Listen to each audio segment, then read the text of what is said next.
Why did you choose this as your first feature?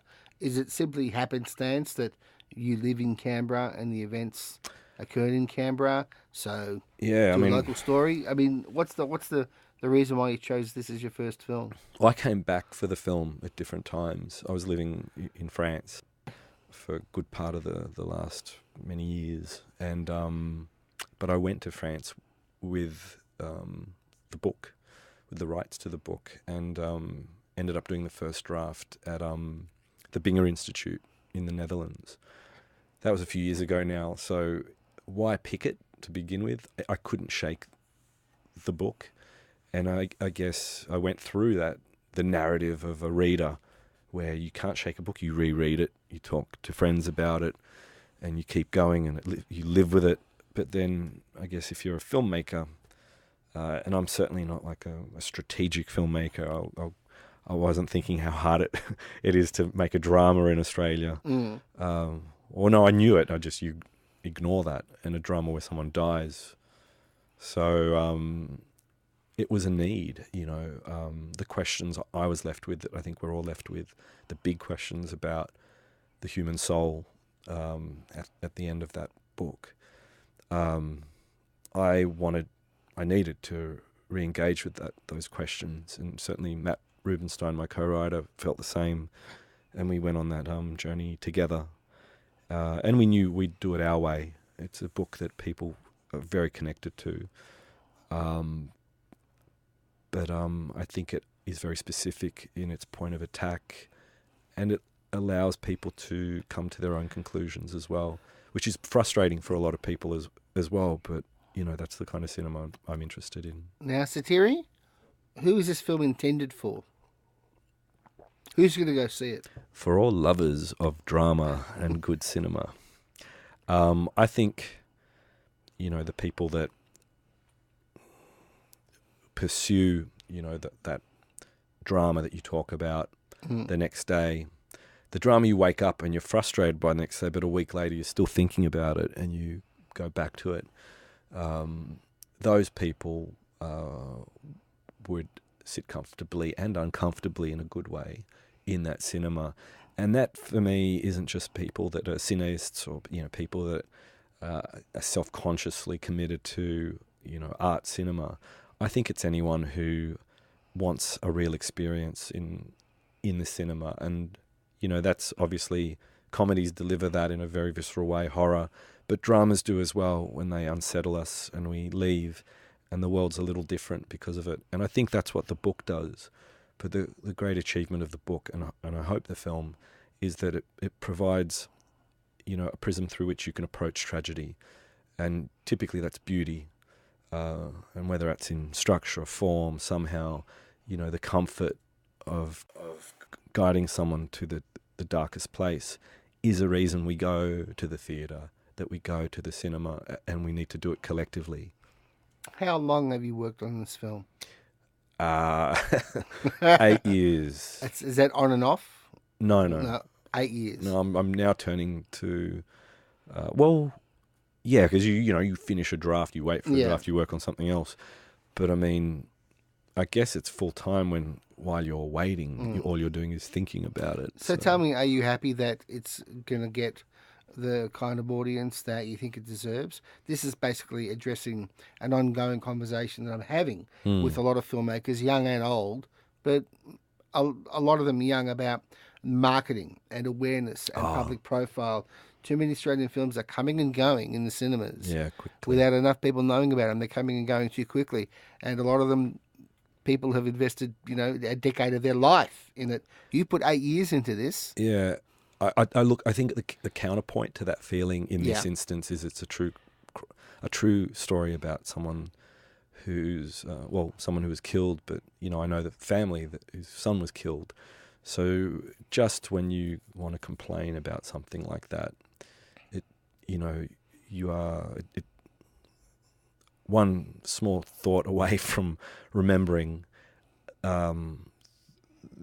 what other people are living with. And so in the abstract, I agree and I appreciate, and if the next film is a work of pure fiction, I can be that a bit more self-indulgent and kind of be pissed off about those things. But I also understand that things are shifting, and everyone is, trying their best out there. But it's hard to assess it. What I do know is every now and then, a film breaks out, and that's really interesting for me. I haven't seen Last Cab to Darwin, but I saw that it did a lot of, it was great business. It did great business. So that tells me it's not impossible. Yeah. And certainly when I came out of VCA, people were saying Aussies don't want to see Australians on TV. So there was 3 or 4 shows in 2004. And, there went the idea of you go to VCA, do well and get a job doing second unit, and none of that happened.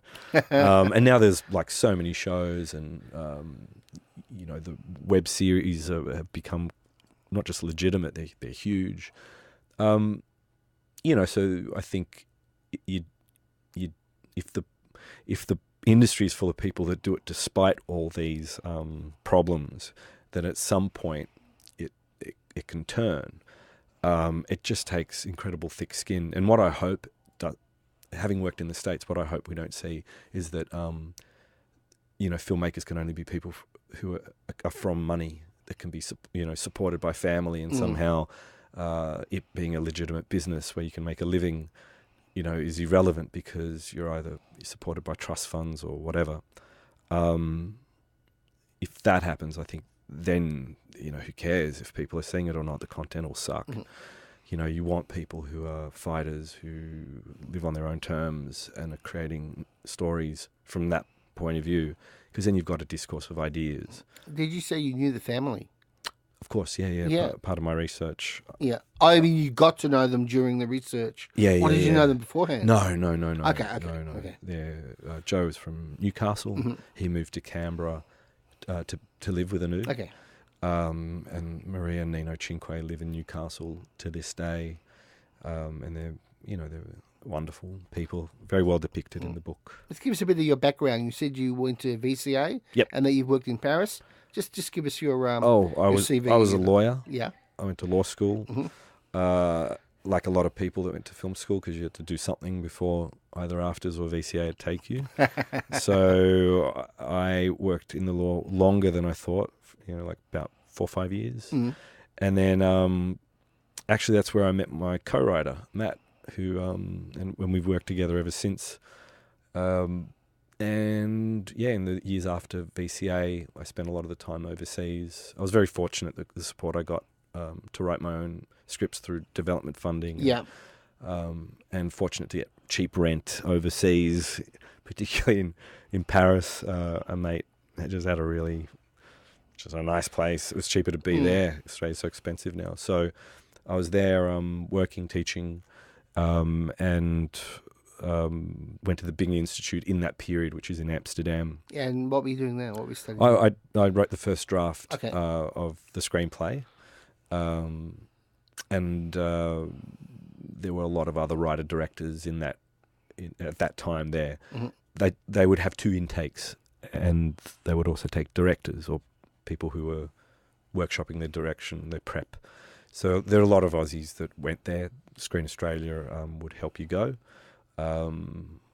And I came back from Paris to get the film happening, because it felt like it was stalling, and it didn't feel right. This was something people wanted to see. I've always had faith in it as something people want to see, not because there's some huge following behind my shorts, but because the book is such a big part of so many people's lives. So we found that at Myth, where we had the world premiere. It sold out 2 sessions very quickly, and that was a product of Myth being enthusiastic about the film, but also the pent-up demand to see the adaptation. How far that takes a film's release, we'll find out. You're so busy when you're preparing a film, it feels like the whole world must be, knowing this, and then you look at your Facebook page and there's 600 likes, and you're like, hang on, a friend just posted something, with Donald Trump, and it got 500. What does it mean? What does it mean? And I can't figure that out. All I know is you do your best, and for those people that go and see it, if it speaks to them, then great.